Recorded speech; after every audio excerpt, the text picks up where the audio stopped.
નમસ્કાર. અંદાજપત્રની અંદર આપણે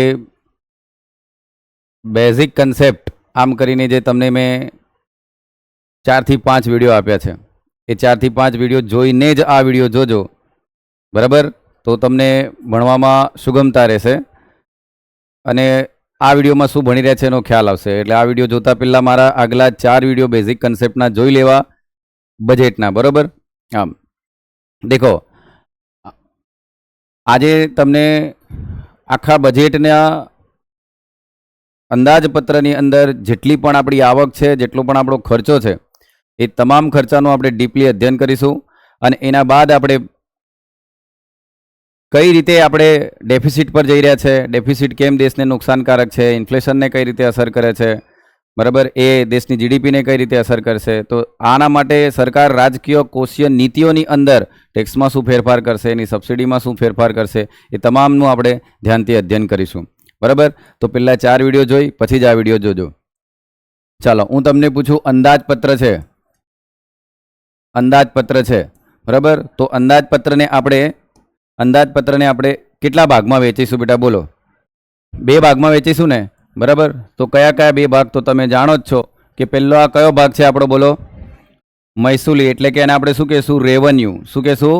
રેવન્યુ. મહેસૂલું ખાતું છે આપણું આ. હા, અને અહીંયા કયું છે આપણું? મૂડી, બરાબર? એનો મતલબ આ મૂડી ખાતું છે, જેને આપણે કેવું ખાતું કહેશું? કેપિટલ, બરાબર? આમ હવે અહીંયા જે આ રેવન્યુ છે, મહેસૂલી ખાતું છે, હમણાં મહેસૂલી ખાતા પર આપણે ધ્યાન રાખીએ. મહેસૂલી ખાતાની અંદર હું દેખું તો એની અંદર મને આવક કેટલી રીતે મળશે? 2 રીતે મળશે, બરાબર? કઈ રીતે? તો એક ટેક્સથી મળશે અને એક નોન ટેક્સથી મળશે. તો ટૂંકમાં એનો મતલબ તો એવો થયો, ટેક્સ એટલે કે કરવાળી આવક અને નોન ટેક્સ એટલે કે બિન કરવાળી આવક. ક્લિયર? આમ પણ ટેક્સના પણ પાછા 2 ભાગ પડશે, બરાબર? કયા કયા? બોલો તો. બરાબર, ડાયરેક્ટ ટેક્સ એટલે કે પ્રત્યક્ષ કર, બરાબર? પ્રત્યક્ષ કર, અને એ બીજું છે અપ્રત્યક્ષ કર, બરાબર?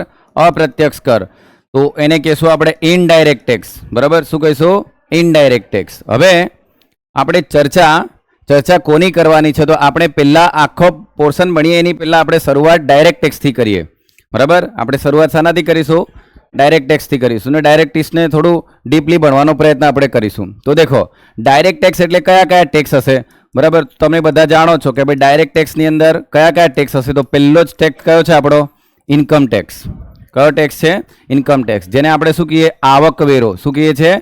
આવકવેરો, બરાબર? હવે આ આવકવેરો સેન્ટ્રલ જ્યારે આવકવેરો લે છે તો કોઈ પર્સનની આવક પર લેતો હશે. તો પર્સનની આવક પર લેશો હતો કે એની ટેક્સેબલ ઇન્કમ પર લેતો હશે? શાના પર લેતો હશે? ટેક્સેબલ ઇન્કમ પર લેતો હશે. એની જે ટેક્સેબલ ઇન્કમ હશે તો બજેટ તમે વાંચો તો તમારે જોવાનું કે ભાઈ ન્યૂ ટેક્સ રિઝીમ છે, ઓલ ટેક્સ રિઝીમ છે, એની અંદર કયા કયા સ્લેબ છે ને સ્લેબ પ્રમાણે કયા રીતના ટેક્સ લોકો ટેક્સેબલ ઇન્કમમાં આવે તો કઈ રીતે ભરે છે આપણે જોવાનું છે. ક્લિયર? તો એ તમારે જ્યારે બજેટ વાંચો ત્યારે જોઈ લેવાનું. તો ઇન્કમ ટેક્સ છે. હવે એક વસ્તુ વિચારજો, તમામ પર તમે ઇન્કમ ટેક્સ આ લોકો આવક પર લગાડશે, પણ એક વસ્તુ છોડી દેશે સેન્ટ્રલ ગવર્મેન્ટ, બરાબર? એ કયું? જ્યારે એગ્રીકલ્ચરની વાત આવશે ને, બરાબર, તો એગ્રીકલ્ચરની જે ઇન્કમ છે એ એગ્રીકલ્ચરની ઇન્કમ ઉપર સરકાર ઇન્કમ ટેક્સ લગાડશે નહીં, સેન્ટ્રલ ગવર્મેન્ટ. કારણ કે એગ્રીકલ્ચર એ કોનો સબ્જેક્ટ છે? એ અહીંયા સ્ટેટનો સબ્જેક્ટ છે, રાજ્ય યાદીનો વિષય છે, કે એના પર એ ટેક્સ લગાડશે નહીં. ક્લિયર બેટા? એટલે આના પર નહીં લગાવશે. ખાસ ધ્યાન રાખજો, તમારે એમસીક્યુની અંદર સવાલ બનીને આવી જાય એ ઘડી ધ્યાન રાખવાનું. ઓકે? તો દેખો, આવકવેરો છે, તો આવકવેરામાં તમારે શું જોવાના? તો મેં કીધું એમ તમારે સ્લેબ જોવાના, બરાબર? કે કયા સ્લેબથી કેટલું છે કેટલું નહીં, બરાબર? આમ હવે તમે મને એમ કહો કે સાહેબ ઇન્કમ ટેક્સની અંદર સરકાર વધારો કરે, ઘટાડો કરે, તો એ કેમ કરતું હશે? તેના કંઈક તો રીઝન હશે. સરકાર કર આરોપિત કરે છે, તો સરકાર આવકવેરા ઇન્કમ ટેક્સનો કર આપણા પર આરોપિત કરે, તો એ માન લો ટેક્સ ઘટાડી દે, તો મારા માટે ખર્ચો કરવા માટે વધારે રકમ હોય કે નહીં? મારા માટે ખર્ચો કરવા માટે વધારે રકમ હોય. એનો મતલબ એક ઇન્ડિવિડ્યુઅલ પર્સન તરીકે હું તો ઇન્કમ ટેક્સ ઘટવાથી, એનો સ્લેબ ઘટવાથી મારા હાથમાં વધારે મની હશે, અને મારા હાથમાં વધારે મની હશે તે મની હું માર્કેટમાં સર્ક્યુલેશન કરીશ, અને માર્કેટમાં સર્ક્યુલેશન કરીશ, બરાબર? તો હું કોઈ વસ્તુ ખરીદીશ, અને હું કોઈ વસ્તુ ખરીદીશ તો એ વસ્તુની શું વધશે બેટા? માંગ વધશે. બરાબર, અને માંગ વધશે તો એ સીધી અસર કોને કરશે? દેશની જીડીપીને કરશે. બરાબર, તો સરકાર પોતાની રાજકોષીય નીતિની અંદર આ ટેક્સો પર આ રીતે વધારો ઘટાડો કરતી હોય છે. બરાબર, જ્યારે એને ઇન્ફ્લેશન સામે લડવું છે, બરાબર, તો ઇન્ફ્લેશન સામે લડવું હશે તો એ શું કરશે? ટેક્સ હાઈ કરી દેશે. તમારા જે ખર્ચવાની રકમ છે ઓછી કરવાના આવા સરકાર પ્રયત્નો કરતી હોય છે. બરાબર, આમ તો એ ધ્યાન રાખજો. બીજી એક વાત, આ તો તમે એક કન્ઝ્યુમર સાઇટ વિચાર્યું. ઇન્કમટેક્સમાં સરકાર વધારો કરે તો આપણે કોની સાઇટ વિચાર્યું? એક કન્ઝ્યુમર, હું ઉપભોગ કરનાર વ્યક્તિ છું ને વસ્તુનો, તો એને વસ્તુ સસ્તી ને મોંઘી બનાવવા માટે આપણે દેખ્યું. પણ જો એક બિઝનેસમેનની બાજુ દેખશે તો બી અહીંયા તમે દેખ લો, જ્યારે બિઝનેસમેનની બાજુ દેખશે તો બિઝનેસમેન કોઈ પણ વસ્તુનું ઉત્પાદન કરશે ને, આપણે જીડીપીમાં એને થોડું ડીપલી ભણીશું, જ્યારે બિઝનેસમેન કોઈ વસ્તુનું ઉત્પાદન કરશે ત્યારે એને ઉત્પાદન માટે એને ફેક્ટર કોસ્ટ લાગશે. હવે ફેક્ટર કોસ્ટ એટલે શું? તો આપણે બધા જાણીએ છીએ કે મેન પરિબળો છે ફેક્ટરમાં: લેન્ડ, લેબર, કેપિટલ. બરાબર, લેન્ડ હોય, જમીન છે, એ જમીનનો મતલબ બહુ વિશાળ છે, જે હું તમને જ્યારે જીડીપી ચલાવીશ ત્યારે તમને કહીશ. પણ લેન્ડ, લેબર, કેપિટલ, બરાબર, એ બધાનો યુઝ કરી અને જ્યારે એ ફેક્ટરોનો ઉપયોગ કરીને જ્યારે કંઈક વસ્તુ બનાવશે ત્યારે એની વસ્તુ કેટલામાં પડશે? એ ફેક્ટર કોસ્ટ હશે એની. પણ એ ફેક્ટર કોસ્ટની અંદર સરકાર ટેક્સ નાખશે. બરાબર, હે ને? સરકાર શું નાખશે? ટેક્સ. બરાબર, માઇનસ શું હશે? સબસિડી. બરાબર, હવે દેખ લો બેટા, સરકાર ટેક્સ નાખશે તો હવે આ ટેક્સ કેવા ટાઈપનો ટેક્સ હશે? Indirect tax. ઇનડાયરેક્ટ હશે, ડાયરેક્ટ ટેક્સ હશે નહીં. પણ તમે જ કહો બેટા, આવું સરકાર કરશે, પ્લસ ટેક્સ માઇનસ સબસિડી, તો આ ટેક્સ ઘટાડી દેશે, સબસિડી વધારી દેશે. તો તમારે જાતે વિચારો કે જે વસ્તુ આપણને 5માં મળતી હતી, બરાબર, શરૂઆતમાં માન લો એ વસ્તુ 5 હતી, 3 હતી, 2 હતી, તો કેટલામાં વસ્તુ પડતી હતી? બોલો, 6માં પડતી હતી કે નહીં? પણ ટેક્સ ઘટીને 2 થઈ ગયો અને સબસિડી વધીને 3 થઈ ગઈ, તો આ વસ્તુ કેટલામાં પડી બેટા આપણને? 4. એનો મતલબ માર્કેટ પ્રાઇસ ઘટી કે નહીં એની? બરાબર, તો લોકો ખરીદશે બેટા, તો આપણે એને સામે લડી શકીએ ને. તો ટૂંકમાં સરકાર ઇનડાયરેક્ટ ટેક્સીસની અંદર અને એમાં એ કરે છે. હવે તમે કહો સાહેબ ડાયરેક્ટ ટેક્સ ભણતા તમે ઇનડાયરેક્ટ ટેક્સ કેમ સમજાડ્યો? દેખો મારી વાત સમજો. આ ઉદ્યોગપતિ છે બેટા, બરાબર, હવે આનું સેલિંગ 6 રૂપિયા છે. બરાબર, એ 6 રૂપિયા કરશે તો એ 6 રૂપિયા એની આવકમાં એડ થતો જશે. એની આવકમાં એડ થતો જશે. કઈ રીતે? માન લો એની કંપની છે, એ કંપની વેચાણ કરશે, બરાબર, તો કંપની પર કયો ટેક્સ લાગશે? Corporation tax. નિગમ. પણ એ વ્યક્તિ એનો માન લો કે 70% શેર હોલ્ડિંગ છે, એનો માલિક છે. એનો માલિક છે તો એને ડિવિડન્ડ ને પ્રોફિટ મળવાનું કે નહીં? એને ડિવિડન્ડ ને પ્રોફિટ મળવાનું એ તમે ક્યાં ગણશો? એની ઇન્કમમાં જ ગણશો ને. આમ તો એને ઇન્કમ ટેક્સ એ ઘડી ભરવો જ પડશે કે એમ કહું છું. તો ત્યાં પણ આડકતરી રીતે એની અસર થાય છે. ક્લિયર બેટા? એટલે સરકાર ટેક્સની અંદર સ્લેબમાં ફેરફાર કરે, ડાયરેક્ટ ઇનડાયરેક્ટ, તો થોડું જોતું રહેવાનું કે સરકારે કેમ આવું કર્યું, આનું શું રીઝન હતું એ આપણે ચેક કરવાનું. બરાબર, મેઇન ટાર્ગેટ કયો હશે બેટા? ઇન્ફ્લેશન સામે લડવાનો છે, જીડીપી બૂસ્ટ કરવાની છે. ખ્યાલ આવે છે ને? આમ આ બધું એકબીજા સાથે સંકળાયેલું છે. એટલે આ ફિસ્કલ પોલિસી થોડી ધ્યાનથી સાંભળજો. હવે આવકવેરો છે, બરાબર, તો બંને બાજુ વિચારશે. એક કન્ઝ્યુમરને પણ સરકાર દેખશે અને એક પ્રોડ્યુસ કરનાર વ્યક્તિ, ઉત્પાદિત કરનાર વ્યક્તિ, એને પણ દેખશે. બિઝનેસમેન સાઇડ પણ તો વિચારવું પડે ને બેટા. બરાબર, આમ નહીં તો પછી ઉત્પાદન જ બંધ કરી દેશે. બરાબર, તો પાછું ઉત્પાદન બંધ કરી દેશે તો માર્કેટમાં એનો સપ્લાય ઓછો આવશે. માર્કેટમાં સપ્લાય ઓછો આવશે તો ફરી પાછી તકલીફ થશે કે નહીં? કારણ કે એ વસ્તુ ઘટી જશે તો એની આપણે પૈસા હાથમાં હશે પણ વસ્તુ જ નહીં હશે, શું કરશું? ગુડ્સ એન્ડ સર્વિસ બી તો સામે જોઈશે કે. આમ એટલે 3 પોઈન્ટ ભણશો ને તારે મારો આ વિડીયો તમને બહુ બેનિફિટ થશે. બરાબર, પછી સરકાર ડાયરેક્ટ ટેક્સની અંદર કયો ટેક્સ લેશે બેટા? Corporate tax. કયો રહે છે? Corporate tax. બરાબર, હવે આ કોર્પોરેટ ટેક્સ બેટા ને પ્રાઇવેટ કંપની હશે એના પર બી લાગશે, પબ્લિક હશે એના પર પણ લાગશે, બરાબર, કોઈ ફોરેન હશે એના પર પણ લાગશે, બરાબર, બધા પર. દરેકના સ્ટેપ અલગ અલગ હોય છે. કોઈ સ્ટાર્ટઅપ કંપની હશે એના પર પણ લાગશે. બરાબર, હવે સ્ટાર્ટઅપને અમુક વર્ષો સુધી છૂટછાટ આપવામાં આવે છે, જેનાથી એનો વેપાર શું કરી શકે? બૂસ્ટ કરી શકે. બરાબર, એને આ બધી છૂટછાટ આપીને સરકાર બૂસ્ટ કરવાનો પ્રયત્ન કરતી હોય છે. પણ આપણે ત્યાં બધાને મોટું બનવું નથી બેટા. બરાબર, હા ને? યુનિકોર્ન કંપનીઓ આપણે બનવા નથી. બરાબર, આપણે શું કરીએ છીએ ખબર? જ્યારે જેવું સ્ટાર્ટઅપ ખતમ થાય અને એને ટેક્સ ભરવાનો આવે એટલે ફરી એમ ભાઈ ભતીજાવાદ નાખી દે બીજાના નામ પર. બરાબર, ફરી પાછી નાની કંપની બનાવશે ને એના 7 વર્ષ સુધી ફરી લાભ લેશે, 5 વર્ષ સુધી, 10 વર્ષ સુધી જે લાભ હોય એટલે એ રીતે લાભ લ્યા કરે છે. એટલે આપણી સોચ બોનીફોર્મ છે, ટૂંકી સોચ છે. બરાબર, કે બધી કંપનીઓ એવું નથી વિચારતી કે સરકાર અમને આટલું બેનિફિટ, કારણ કે પછી ટેક્સ ભરવાનો આવે ત્યારે ટેક્સ ચોરીના રસ્તાઓ ખોલતા હોય છે, એમ ઇવેઝન કરે કાં તો એનું અવોઇડન્સ કરતા હોય. એના લીધે આપણે યુનિકોર્ન કંપનીઓ કે મહારત્ન કંપનીઓ કે મોટી કંપનીઓ, ગ્લોબલ કંપનીઓ બનવાનો પ્રયત્ન નથી કરતા. બરાબર, આમ તો એના લીધે આપણને થોડું કોમ્પિટિશન ની અંદર તકલીફ પડે. પણ ભારતીય કંપનીઓ માટે એવું છે, કોઈ ફોરેન કંપની આવશે બેટા, એ તો સરકાર શું કરશે, આપણી જે કંપનીઓ હશે એમને તો 20-25નો ટેક્સ રાખશે. બરાબર, કે હવે દેખો આના પર તમે ભણો છો, તમને ખ્યાલ હશે બેટા, સેસ સરચાર્જ બી તો લાગશે કે નહીં? બરાબર, પણ મેં કીધું શું, ડાયરેક્ટ ટેક્સ પર મોટે ભાગે શું લાગશે બેટા? સરચાર્જ. સામાન્ય રીતે ડાયરેક્ટ ટેક્સ પર શું લાગે? સરચાર્જ. પણ આવું કોઈ જગ્યાએ લખેલું નથી કે સેસ નહીં લાગે. સેસ પણ લાગી શકે. તો એક્ઝામમાં આવે તો જોજો. એ સરકાર નવું કંઈક નીતિ લાવી હોય, તમારે દેખવાનું આના પર આટલો સેસ નાખ્યો તો તરત વિચારવાનું કે સરચાર્જ શાના માટે હોય. સરકારે થોડુંક અધિકતમ નાણાંની જરૂર હશે તો સરકાર સરચાર્જ નાખશે, પણ એનો કોઈ સ્પેસિફિક ઉદ્દેશ્ય બતાવશે નહીં. પણ જ્યારે સેસ નાખશે ત્યારે એ શું કરશે? એનો સ્પેસિફિક ઉદ્દેશ્ય બતાવશે કે આને હું એજ્યુકેશનમાં જ ખર્ચીશ, આને હું હેલ્થમાં જ ખર્ચીશ, આને હું ઇલેક્ટ્રિસિટીમાં ખર્ચીશ, બરાબર, આને હું ઉદ્યોગમાં ખર્ચીશ, આને હું એગ્રીકલ્ચરમાં ખર્ચીશ, આને હું રોડમાં ખર્ચીશ. આવો સરકાર સ્પેસિફિક એક ઉદ્દેશ્ય સાથે બતાવશે અને આ જ કલ્યાણકારી કામ હું કરીશ, આવું કહીને સેસ લેશે. બરાબર, આમ. અને એ સેસ ક્યાં જશે તો તમે જાણો છો. એ સેસ ક્યાં જશે બેટા? પબ્લિક અકાઉન્ટમાં જશે કે નહીં? અને પબ્લિક અકાઉન્ટમાં જશે એટલે શું થશે તમને ખ્યાલ છે, કારણ કે એનામાં પછી પાર્લામેન્ટની મંજૂરીની જરૂર પડતી નથી. ઓકે, આમ. તો દેખ લે બેટા, આવકવેરો મેં તમને કમ્પ્લીટ સમજાવ્યો, કોર્પોરેટ ટેક્સ સમજાવ્યો. હવે તમારે વાંચતું રહેવાનું બેટા, બરાબર. અને કરંટ અફેર્સનો એક પોઈન્ટ છે બેટા, ઇક્વિલાઇઝેશન લેવી ટેક્સ. એ હું કરંટ અફેર્સ જ્યારે બજેટ આખું પતાવીશું, બરાબર, ત્યારે હું આજના 2024 છેલ્લા 4 વર્ષમાં નવું બજેટમાં કયા કયા કરંટ અફેર્સ છે એનો હું સ્પેશિયલ 35 મિનિટનો એક કરંટ અફેર્સનો લેક્ચર લઈશ. એમાં હું તમને સમજાવીશ. બરાબર, તો અહીંયા એક નવી વસ્તુ ચાલી રહી છે, ઇક્વિલાઇઝેશન લેવી ટેક્સ. બરાબર, તો એ આપણે એમાં કવર કરીશું. ક્લિયર? સમજો છો ને? તો ક્યાં છે? તો એ ફોરેન કંપનીઓ જો અહીંયા આપણે ગૂગલ જેવી કંપનીઓ છે, બરાબર, ગૂગલ છે, એપલ છે, ફેસબુક છે, એમેઝોન છે, આ બધી કંપનીઓ હોય ને આપણને રાઉન્ડ ટ્રિપિંગ કરી અને આપણા પાસેથી ટેક્સની કર ચોરી કરતા હોય છે.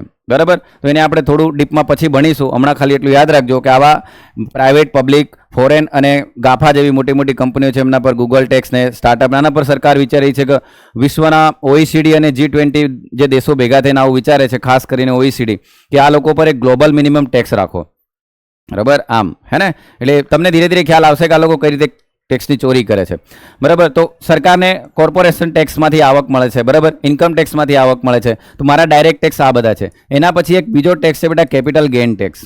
કેપિટલ ગેઇન ટેક્સનો મતલબ એવો થાય કે મારી કોઈ સંપત્તિ છે, એ સંપત્તિ મેં ખરીદી છે 36 મહિના પહેલાં કે 36 મહિના પછી, જ્યારે હું એને વેચું છું તો 36 મહિના પહેલાં વેચું તો એને મને short term capital gain tax લાગે. પહેલાં 24 મહિના હતું, હવે કેટલું થઈ ગયું છે? 36. તો short term capital gain tax લાગે. ને એનાથી વધારે હોય તો long term capital gain tax લાગે. પણ short term capital gain tax એ વધારે હશે.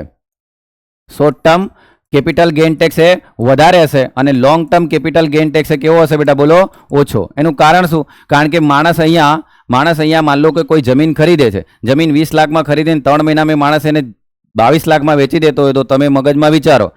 બરાબર, હે ને? તેનાથી તમે વિચારો તો short term capital gain tax એટલે હાઈ રાખવો પડે, કારણ કે માર્કેટમાં શું લઈ આવે બેટા? વોલેટિલિટી. શું લઈ આવે? વોલેટિલિટી. એટલે કે અસ્થિરતા લઈ આવે. શું લઈ આવે? અસ્થિરતા લાવે. એટલે સરકાર એના પર કેપિટલ ગેઇન ટેક્સ જે શોર્ટ ટર્મ હશે થોડો હાઈ રાખવાનો પ્રયત્ન કરશે, પણ લોંગ ટર્મ હશે તો ચાલો એને ભીડ પડી તો વેચે. ટૂંકમાં અહીંયા માણસની એવી પરિસંપત્તિઓ હોય બેટા, બરાબર, માણસની એવી પરિસંપત્તિઓ હશે કે જ્યાં એની એસેટ એવી હશે એની કે માન લો કે એની પેટન્ટ હશે, બરાબર, એને કોઈક પેટન્ટ બનાવી હશે તો એ એની શું થઈ ગઈ? એક સંપત્તિ થઈ ગઈ. બરાબર, કોપીરાઇટ એ એની એક સંપત્તિ થઈ ગઈ હશે. બરાબર, પેટન્ટ છે, કોઈ આપણે ભણીશું કયા IPR ભણીશું ત્યારે. બરાબર, ઇન્ટેલેક્ચ્યુઅલ પ્રોપર્ટી રાઇટ્સ. પોતાની એક આગવી કળાને ધ્યાનમાં રાખી અને વ્યક્તિએ કંઈ નવું સંશોધન કર્યું હોય, કોઈ ઇનોવેશન કર્યું હોય, કોઈ નાવીન્યકરણ કર્યું હોય અને એને એ વ્યક્તિ પોતાની જોડે એ પોતાના રિસર્ચ અને ડેવલપમેન્ટ પર શું લે બેટા? પેટન્ટ લેતો હોય છે. બરાબર, પછી ભલે એને એવરગ્રીન બનાવી દે કે જેનેરિક ડ્રગ્સમાં કે કંઈ બી વાપરતા હોય, પણ એની પેટન્ટ છે. પણ એ જ્યારે એને વેચે કે કંઈ બી કરે તો એ થાય. પછી માન લો કોઈ વ્યક્તિનું પેઇન્ટિંગ છે બેટા, તો પેઇન્ટિંગ બી એની એક પ્રોપર્ટી જ થઈ જાય, એને વેચે તો બી.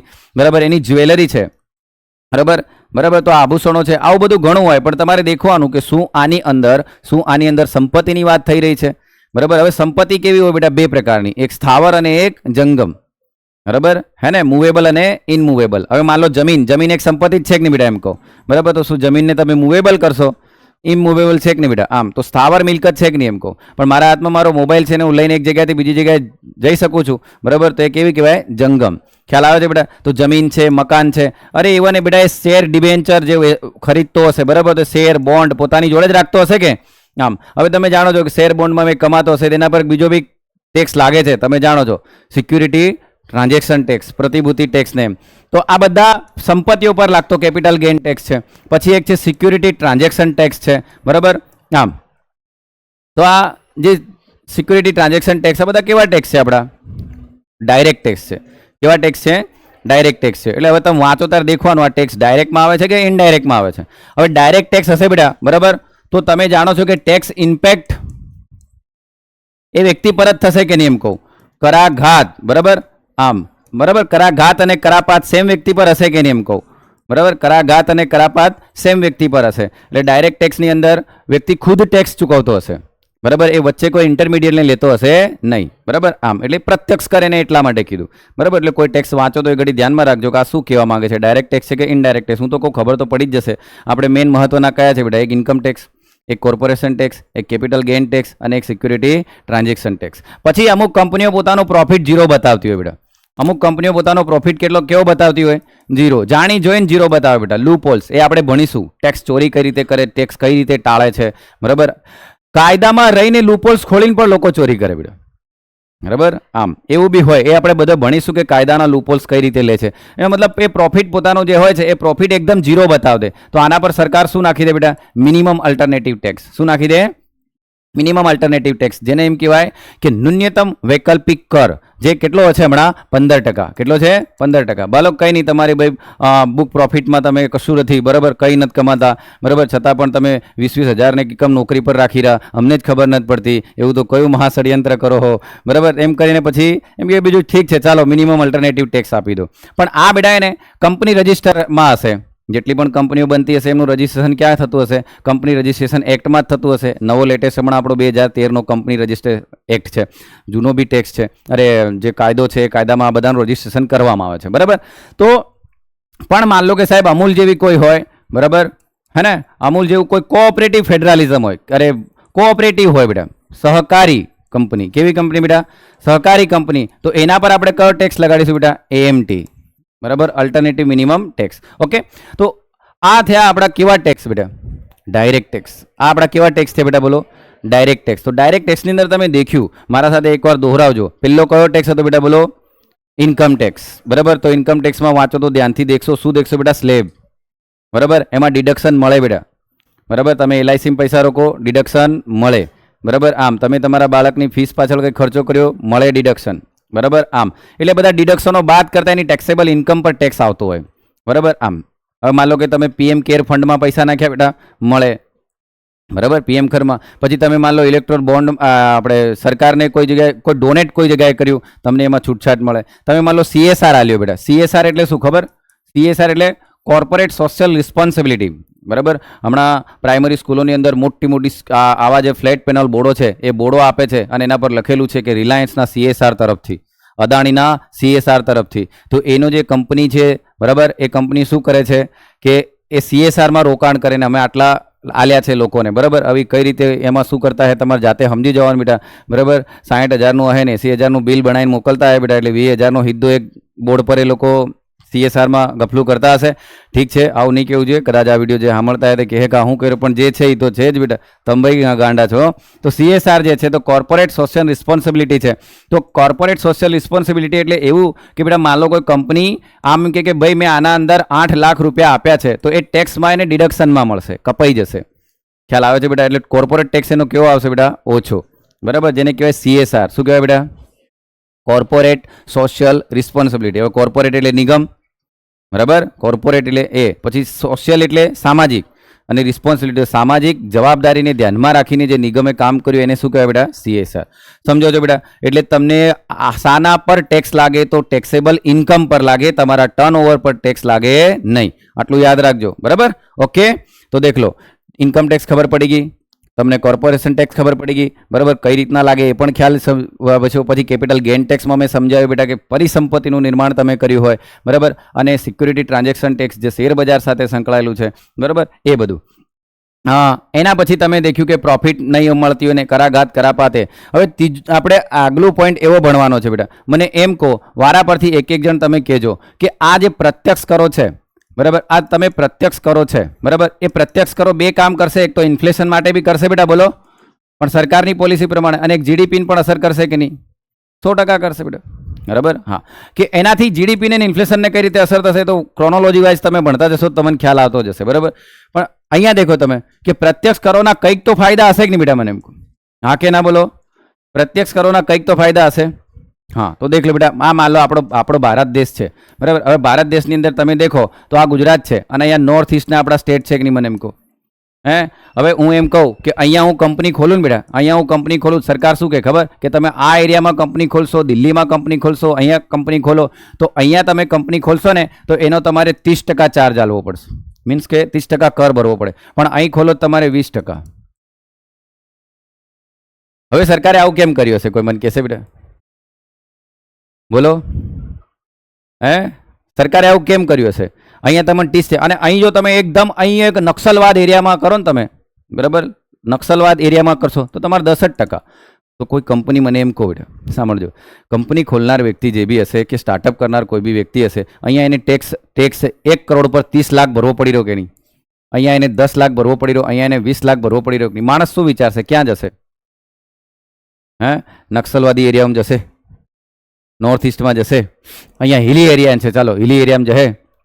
સરકાર કેમ આવું કરે? આવા કેમ ટેક્સમાં છૂટછાટ આલે કોર્પોરેટમાં? એનું રીઝન છે બેટા, આપણે શું જાળવી રાખવાનું છે? ક્ષેત્રીય સંતુલન. શું જાળવી રાખવાનું છે? ક્ષેત્રીય સંતુલન. કોઈ એક જ રાજ્યની જીડીપી ના વધે. બોલી શકો કે નહીં બેટા, એમ કહું, બરાબર હે ને? કોઈ એક જ રાજ્યની જીડીપી ના વધી શકે. ખ્યાલ આવે બેટા હું શું કહું છું? હવે દેખ લો, બીજું એક તમને કહું, આના ફાયદા, જે આપણે ફાયદા કીધા હતા, મેં તમને બીજી એક વસ્તુ શીખવાડી, યાદ કરો. માન લો કે આપણે એમ કહીએ કે $1 50 રૂપિયા હતા અને $1 70 રૂપિયા થઈ ગયા. $1 કેટલા રૂપિયા હતા બેટા, બોલો? 50 રૂપિયા. અને $1 કેટલા થઈ ગયા? 70. હવે મને એક વસ્તુ વિચારો, અહીંયા માર્કેટમાં કોણ ઘટી રહ્યું બેટા? બરાબર, કોણ ઘટી રહ્યું બોલો?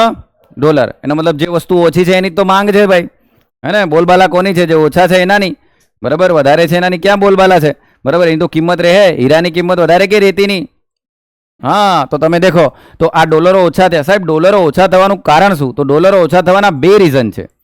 ડોલરો ઓછા થવાના 2 રીઝન છે. સાહેબ, કયા કયા ડોલર ઓછા થવાના 2 રીઝન છે? એક તો તમે આયાત કરતા હો, બરાબર. હવે એમ નહીં કહેતા સાહેબ આયાત એટલે હું, બરાબર, આમ પંખો ફરે છે બેટા, બરાબર. આયાત એટલે તમે શું કરો છો બેટા? ઇમ્પોર્ટ. તમે ઇમ્પોર્ટ કરશો તો જેટલી પણ ગુડ્સ એન્ડ સર્વિસ તમે બહારથી ઇમ્પોર્ટ કરશો તો સામેવાળાને રૂપિયો આલશો કે ડોલર આલશો? તો રૂપિયાને ડોલરમાં કન્વર્ટ કરીને જ આલવાના કે નહીં? તો અહીંયા કોણ ઓછો પડે? ડોલર ઓછો પડે. તો ઇમ્પોર્ટ કરો તો ડોલર ઓછો પડે કે નહીં, એમ કહું? ચાલો સમજો, એક આ વસ્તુ છે. પણ માન લો બેટા કોઈ વ્યક્તિ એવો છે, આપણે આયાતમાન બધે ધ્યાન રાખી રહ્યા છે, બરાબર. આ બધું જ તમને એમ લાગે કે આ બધાનો રેકોર્ડ હોય બેટા, દેશમાં કેટલી વસ્તુ આવે જાય, એમ ઘણા કહેતા હોય કેટલું, ઘણા તો આવા જ ટેન્શનમાં હોય કેટલી વસ્તુઓ આવતી હોય એના શું હોય, બરાબર. જો બેટા બધું જ બેંક થ્રુ ચાલતું હોય ને, બરાબર, તો દેશ હમણાં આપણો કંઈક અલગ જ હોત. ચાલો ઠીક છે, આયાત છે, ચાલો આયાત છે બેટા, તો કદાચ આવું થાય. પણ એક માન લો કે કોઈ આ અંકિત જેવો માણસ છે, બરાબર, એ આવ્યો, પહેલાં એને અહીં ગમ્યું, ભારતમાં રોકાણ કર્યું, ફરી અહીંથી ઉડીને ચાઇનામાં જતો રહ્યો, બરાબર, ફરી અહીંથી ઉડીને જાપાન જતો રહ્યો, બરાબર, ફરી પાછો જાપાનથી ઇન્ડિયામાં આવ્યો, ફરી પાછો ગયો. આ માણસ આમ કર્યા કરે બેટા, તો અહીંયા આપણે કોનામાં અસ્થિરતા લાવી દે બેટા? આપણે ડોલરમાં લાવી દે કે નહીં? તો આવા નંગો જે હોય, બરાબર, તું નહીં વિચારતો બેટા, હો, આવા જે નંગો હોય એમને શું કરશે? ડોલરમાં શું લાવશે બેટા? વોલેટિલિટી, અસ્થિરતા લાવશે. શું લાવશે? અસ્થિર. જેનાથી શું થશે? ડોલર ઉપર નીચે થયા કરશે બેટા, હે ને?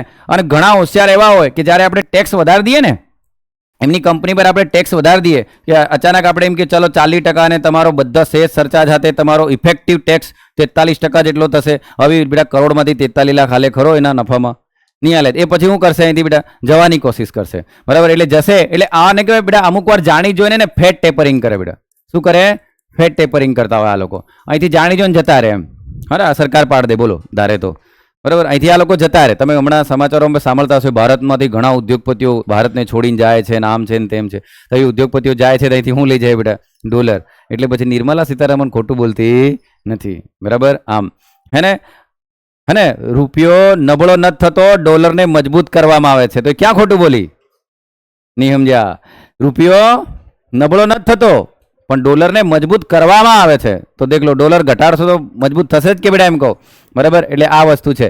તો દેખ લો, આયાત આ શક્યતા, ફેટ ટેપરિંગ આ શક્યતા. આ પણ આવા જે હુડી બાબાવાળા એક જગ્યાએથી બીજી જગ્યાએ વારંવાર જતા હોય તો સરકાર આના પર એક ટેક્સ નાખે છે બેટા, ડાયરેક્ટ ટેક્સ, જેને કહેવાય ટોબિન ટેક્સ. શું કહેવાય? ટોબિન ટેક્સ. તો મારા છોરાઓ આ ટોબિન ટેક્સથી શું થશે? બરાબર, એનો ટેક્સ એ અહીંયાથી બીજે જાય, બીજેથી અહીંયા આવતો એ દરમિયાન એના પર થોડો રેટ વધી જાય તો પછી થોડોક શાંતિથી બેસે કે નહીં એમ કહો, હે ને? તો આવું કરવાથી શું કરશે બેટા? તો આનાથી બેનિફિટ એ થશે કે આપણે શું કરી શકીએ કે રૂપિયા અને ડોલરના બરાબર વિનિમય દરને આપણે સંતુલિત કરી શકીએ કે નહીં? બોલો હા કે ના? બોલો બેટા, સંતુલિત કરી શકીએ છે? કરી શકાય કે નહીં બેટા એમ કહો? ચાલો જોજો, આ બીજો પોઈન્ટ છે બેટા, હે ને? જો એક્ઝામની અંદર આવું જ આવશે, એક્ઝામની અંદર આવું જ આવશે કે ડાયરેક્ટ ટેક્સના નીચેનામાંથી મેરિટ્સ કયા, ફાયદા કયા, બરાબર? હવે એ ઘડી તમે બેટા એમ જ વિચારો, ચાલો આ તો ભણ્યા એટલે બેટા, બાકી ચાલો યાર બજેટને ડાયરેક્ટ ટેક્સને ના રૂપિયા ડોલરને શું લેવા દેવા? છેલ્લે કંઈ નહીં આવડે લોકો ઇકોનોમી લખી આવે આપેલ તમામ ભાષાએ, બરાબર? આમ એટલે અહીં દેખજો બેટા, તો ક્ષેત્રીય સંતુલન, તો આને તમે ધ્યાનથી સાંભળશો 2-3 વાર તો દિમાગમાં ઉતરશે ને કે સરે ક્ષેત્રીય સંતુલન કઈ રીતે વાત કરી, કેમ અમુક વિસ્તારમાં ટેક્સનો સ્લેબ ઓછો રાખે, અમુક જગ્યાએ વધારે રાખે, બરાબર? જીએસટીમાં બી તો આવું જ છે ને બેટા, દેખ લો. જીએસટીમાં તમારી 40 લાખ આવક અહીં બાજુ માંગે છે, ત્યાં ખાલી 20 લાખ જ આવક માંગે છે કે નહીં બેટા એમ કહો, બરાબર? આમ તો દેખ લો આવું થાય છે. પછી દેખ લો બેટા મને એમ કહો કે જે ડાયરેક્ટ ટેક્સ છે, સાંભળજો, ડાયરેક્ટ ટેક્સ છે તો ડાયરેક્ટ ટેક્સનો પિરામિડ આવો છે કે નહીં બેટા? મને એમ કહો, હે? મેંગો પીપલ આટલા બેટા, અને તમારા મારા જેવા મધ્યમ આટલા, બરાબર? તમે આમે મેંગોમાં જ આવી રહ્યો, અને આ રીચ પીપલને બેટા બોલો, બરાબર? આ મિડલ પીપલ, બરાબર? અને આ બેટા કેવા, પુઅર પીપલ. હવે મને એમ કહો ડાયરેક્ટ ટેક્સ શું આનંદ પર લાગશે બેટા? નથી લાગતો ને? સારું, આનંદ પર તો થોડો ઘણો લાગે, પણ સૌથી વધારે આનંદ પર લાગી રહ્યો કે નહીં બેટા એમ કહું, હે ને? સૌથી વધારે આનંદ પર લાગી રહ્યો. હવે સરકાર આનાના પાસેથી ટેક્સ વધારે લેશે, સરચાર્જ પણ લેશે, સેસ પણ લેશે. આવું કરીને સરકાર જે રકમ આવશે, બરાબર, એ રકમ શું કરશે બેટા? નવી નવી કલ્યાણકારી યોજનાઓ ચલાવશે, અને નવી નવી કલ્યાણકારી યોજનાઓ ચલાવશે તો કલ્યાણકારી સ્કીમો સરકાર ચલાવશે, તો એ પૈસો, સાંભળજો, એ પૈસો કોને મળવાનો બેટા? મેંગો પીપલને મળવાનો કે નહીં? બરાબર? તો એનાથી શું થશે? બરાબર, થોડી ઘણી આવક આનાના હાથમાં બી તો આવશે કે નહીં? અને થોડી ઘણી આવક આમના હાથમાં આવશે બેટા, તો એ શું કરશે? અહીંયા આવકની અસમાનતા ઘટાડશે કે નહીં? બોલો બોલો, આવકની અસમાનતા ઘટાડશે બેટા. આવકની અસમાનતા એટલે ઇન્કમ ઇનઇક્વાલિટી, બરાબર? તો આ કામ બી કરી રહી સરકાર ડાયરેક્ટ ટેક્સથી, ખ્યાલ આવે છે? એટલે આ લોકો જોડેથી લઈને પણ દેખો, વિચાર કરો, ઇન્ડિયાની અંદર માંડ 60% લોકો ડાયરેક્ટ ટેક્સ ભરી રહ્યા, વિચારો. બરાબર, વધે ઘટે તો મને ખ્યાલ નહીં બેટા, પણ મેં વાંચ્યું હતું ત્યારે હતું કેટલું, 60% પબ્લિક, તો 93% પબ્લિક તો એન્જોય જ છે કે નહીં એમ કહું, સમજ્યા? આમ તો છતાં પણ સરકાર તમને અહીંયા નવી નવી સ્કીમો લાવીને આ વસ્તુ કરશે, એનાથી શું થાય બેટા? આવકની અસમાનતા ઘટાડવાનો પ્રયત્ન કરે. હવે તમારી જાતે તમને ખુદ વિચારો, ડાયરેક્ટ ટેક્સથી બીજો એવો શું ફાયદો થાય? ક્ષેત્રીય સંતુલન આવ્યું બેટા, આવકની સતત અને સમાવેશી વિકાસ પણ કરશે કે નહીં બેટા? બોલો, સતત અને સમાવેશી વિકાસ, બરાબર? સતત અને સમાવેશી વિકાસ તરફ લઈ જશે. ઓકે, હવે ચાલો મને એમ કહો બેટા, સતત અને સમાવેશી એટલે હમણાં આ જે ઇન્ક્લુઝિવ ગ્રોથ તરફ લઈ જશે, જેને શું કહેવાય? Inclusive growth. શું કહેવાશે? બોલો, ઇન્ક્લુઝિવ ગ્રોથ, એના તરફ લઈ જશે બેટા. બોલો, ઓકે, ચાલો હવે અહીં દેખજો બેટા, તો આ બધા પ્રયત્નો સરકાર કરશે. એક બીજી વસ્તુ કે ભાઈ દેખ લો, સરકાર અહીંયા ટેક્સમાં અમુક છૂટછાટ આલવાથી એન્ટરપ્રિન્યોર જે હશે, ઉદ્યોગપતિ જે હશે કે બિઝનેસમેન હશે, એ નવું બિઝનેસ એક્સપાન્ડ કરશે. જો એની જોડે સેવિંગ અને ઇન્વેસ્ટમેન્ટ બચે તો, સેવિંગ હશે તો જ માણસ ઇન્વેસ્ટમેન્ટ કરશે બેટા. તો સેવિંગ ઇન્વેસ્ટમેન્ટ કરશે, બરાબર? સેવિંગ ઇન્વેસ્ટમેન્ટ કરશે. હવે તમે કહો સાહેબ કઈ રીતે સેવિંગ કરશે? અલે ભાઈ, જો ટેક્સ ઘટી ગયો તો એની પાસે બચત થઈ કે નહીં? મને એમ કહો, બરાબર? ટેક્સ ઘટી ગયો એની પાસે બચત થઈ તો પછી માણસ રોકાણ કરશે કે નહીં? અને રોકાણ કરશે તો નવો બિઝનેસ સ્ટાર્ટ કરશે કે નહીં? બોલો, નવો બિઝનેસ સ્ટાર્ટ કરશે. નવો બિઝનેસ સ્ટાર્ટ કરશે શું થશે બેટા? લોકોને રોજગારી મળશે. તો લોકોને રોજગારી મળશે એનો મતલબ ફૂલ એમ્પ્લોયમેન્ટ આવવાનું કે નહીં બેટા એમ કહો, બરાબર? તો આ બી તો એક ફાયદો છે કે નહીં? હવે આ ફૂલ એમ્પ્લોયમેન્ટ આવ્યું તો મેં તો તમને શું કીધું, ઇકોનોમી એક ચક્રીય સબ્જેક્ટ છે કે નહીં? લોકોના હાથમાં એમ્પ્લોયમેન્ટ આવ્યું તો લોકો કામ ધંધો કરશે, તો હાથમાં શું આવશે? પૈસા. હાથમાં પૈસા આવશે તો એ લોકો ફરી પાછા ટેક્સ ભરશે કે નહીં બેટા? તો દેશની જીડીપી બી વધશે, તો એની સામે ટેક્સ લેવલ બી તો વધશે કે નહીં? ભણીશું આપણે કે એની તરલતા શું છે, બાયોન્સી શું છે. તો મારા જોડો ડાયરેક્ટ ટેક્સના ફાયદા એમ કે તો તમે આટલું બોલી શકો બેટા? એમ ડાયરેક્ટ ટેક્સના ફાયદા એમ કહો તો તમે આટલું બોલી શકો કે નહીં? હા કે ના બોલો યાર, બરાબર? તો આ ફાયદા છે, તો સાહેબ એની સાથે એના કોઈ ગેરફાયદા બી તો હશે ને, બરાબર? તો કોઈ મને કહેશે બેટા, બોલો કયા ગેરફાયદા છે એના, બરાબર? અને તમે એક વસ્તુ વિચારો, ડાયરેક્ટ ટેક્સનો એક મેઇન ફાયદો, તો તમે રસ્તા પર જતા રસ્તો તમને ખરાબ દેખાશે અને તમે ટેક્સ ભરતા હોય તો તમને અંદરથી ગુસ્સો આવશે કે નહીં? બરાબર? સિવિક કોન્શિયન્સ તમારામાં હશે, બરાબર? જાગૃતતા આવશે કે નહીં બેટા? આમ બરાબર તમને અંદરથી એવું થશે કે હું આટલું ટેક્સ ભરું છું આવા રસ્તા મને મળે બરાબર મારા પૈસાથી દેશ ચાલી રહ્યો આવું એક અંદરથી ફીલ તો આવે કે નહીં એમ કહું તો એ બી તો એક ફાયદો જ છે કે આમ તો દેખ લો ગેરફાયદા કયા બેટા એમાં તો ગેરફાયદામાં બેટા નેગેટિવ એક્સટર્નાલિટી આપણે કવર નથી કરતા શું કવર નથી કરતા નેગેટિવ એક્સટર્નાલિટી જો તમાકુ દારૂ આમની લોકો એડ આલતા હોય તો એમને તો ઇન્કમ ટેક્સમાં ફાયદો છે પણ એમના લીધે કોઈ થર્ડ પાર્ટીનું તો નુકસાન થઈ રહ્યું ને સાહેબ બરાબર કોને નુકસાન થઈ રહ્યું બેટા થર્ડ પાર્ટીને એ થર્ડ પાર્ટીને નુકસાન થઈ રહ્યું તો આપણે નેગેટિવ એક્સટર્નાલિટીને અહીંયા કવર કરતા નથી ખ્યાલ આવે છે બેટા આમ બીજો કયો ગેરફાયદો છે બેટા શાબાશ કર ભરનાર માણસો કેવા છે કર ભરનાર ગ્રુપ સમૂહ ઓછો છે કે નહીં બેટા હે ને ઓછો છે ચાલો વેરી ગુડ ચાલો પછી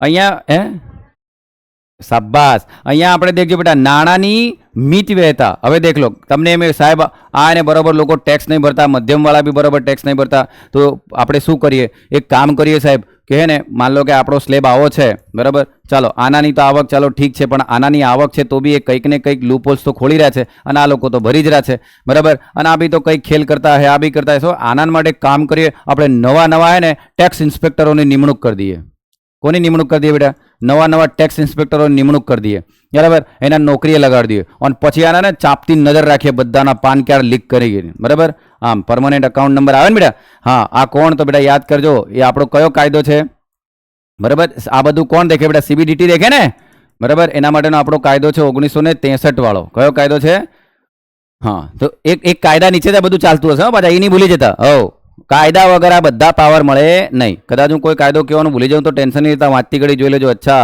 આના પરથી પેલો કાયદો બન્યો આ કાયદામાંથી બધા એકવાર કાયદો બને બેટા તે પરમનન્ટ બોડી અરે સ્ટેચ્યુટરી બોડી બની જાય કે નહીં અને સ્ટેચ્યુટરી બોડી વૈધાનિક બોડી કે કાયદાકીય સંસ્થા મળે એની નીચે પછી એક સમિતિ બનાવશે બરાબર એ સમિતિ બધું હેન્ડલિંગ કરશે ખબર પડે છે હે ને કે ડાયરેક્ટ થોડી આમ નામ ચાલતું હશે બેટા આમ તો ટૂંકમાં કહેવાનો મતલબ એ પછી દેખવાનું કામ કરતો હશે તો ઇન્કમ ટેક્સનો આપણો એક્ટ છે 1963નો છે કે નહીં બેટા એમ કહું હે ને તો હવે આમ કે પાન કાર્ડ જોડે લિંક કરી દીધું બધું ચેક કર્યું બરાબર તો માન લો કે બેટા આપણે માણસો લગાડી દીધા 500 એક્સ્ટ્રા બરાબર અને 10 કરોડ આપણને મળી ગયા કેટલા મળી ગયા બેટા 10 કરોડ આપણે ટેક્સમાં વધારે લાયા લોકો જોડેથી ઉદાહરણ તરીકે ઘણા બધા લે પણ જ્યારે એનાની સેલરી કરીને બેટા એ જ 9 કરોડ થઈ ગઈ